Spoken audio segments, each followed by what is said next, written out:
السلام علیکم دوستو، آپ کے سامنے منقبت کے چند اشعار لے کر کے حاضر خدمت ہوا ہوں، اور یہ منقبت کے اشعار جس میں حضرت عمر فاروق رضی اللہ تعالیٰ عنہ کے اوپر مشتمل ہے، اور حضرت عمر فاروق رضی اللہ تعالیٰ عنہ جو کہ تاریخ اسلام ہی نہیں، تاریخ انسانیت کی عظیم شخصیت ہے۔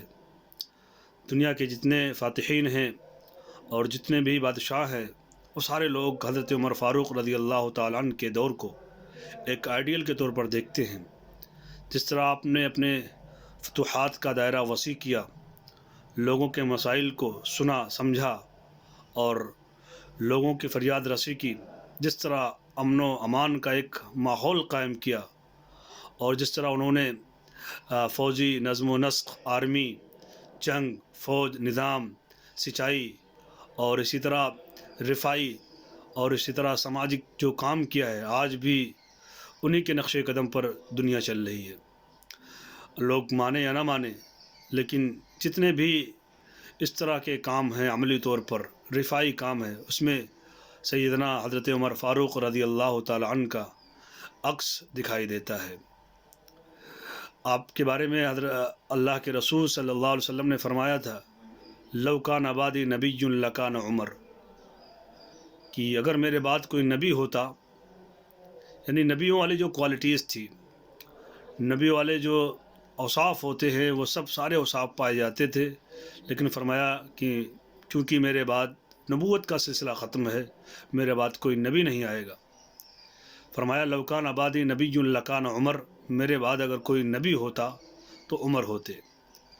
اب اس سے بات سمجھ میں آتی ہے کہ آپ کی کتنی بڑی فضیلت ہے اور کتنی بڑی بات ہے، کتنی اہمیت ہے تاریخ اسلام میں۔ تاریخ اسلام چونکہ ادھورا ہے آپ کی تاریخ کے بنا پر، شاعر کہتا ہے کہ وہ آدِ دنیا کا حکمراں تھا، وہ حکمراں بھی مگر کہاں تھا، سادگی کا پیکر۔ وہ آدِ دنیا کا حکمراں تھا، وہ حکمراں بھی مگر کہاں تھا، بفرتی موجوں پہ حق پرستوں کی سادہ کشتی کا بادباں تھا۔ بڑا مبارک ہے نام اس کا، ستاروں جیسا مقام اس کا، وہ ایک شاہی صفت مجاہد جو سوئے منزل رواں دواں تھا۔ بڑے بڑوں کو گرانے والا، گرے ہوئوں کو اٹھانے والا، وہ رہبروں کا ایک رہبر، وہ پاسبانوں کا پاسباں تھا۔ ابھرتے سورج سے تاج مانگا، سمندروں سے خراج مانگا۔ یاد کریے، دریا میں پرچی ڈالا تھا۔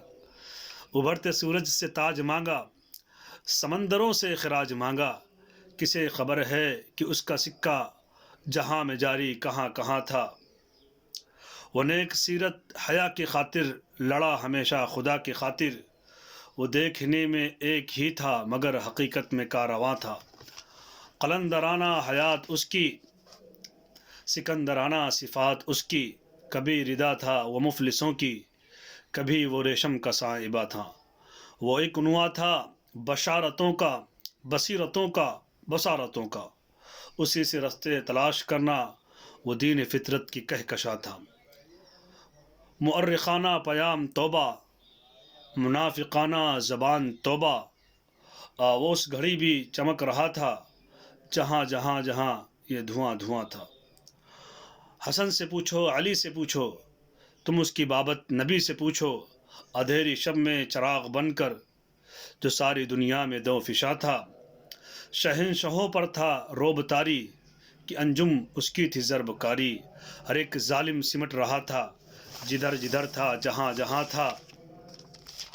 آقا عمر، مولا عمر، مرشد عمر، مولا عمر، آقا عمر، رہبر عمر، مرشد عمر، مولا عمر، برتر عمر، بالا عمر، اعلیٰ عمر، اولا عمر، ذات نبی پاک پہ سو جان سے شیدا عمر، روح صفا، موج صفا، جان وفا، وقف رضا، ایک ہستی زیبا عمر، ایک پیکرے دانا عمر، باد بہاری کی طرح گزرا عراق و شام سے، ابر کرم بن کر اٹھا ایران پر برسا عمر، مابعد ختم المرسلی کوئی نبی آنا نہیں، یہ سلسلہ چلتا اگر ایک نبی ہوتا عمر، آقا میرے صدیق بھی، آقا میرے عثمان بھی، ایک طرف مولا علی، ایک طرف مولا عمر۔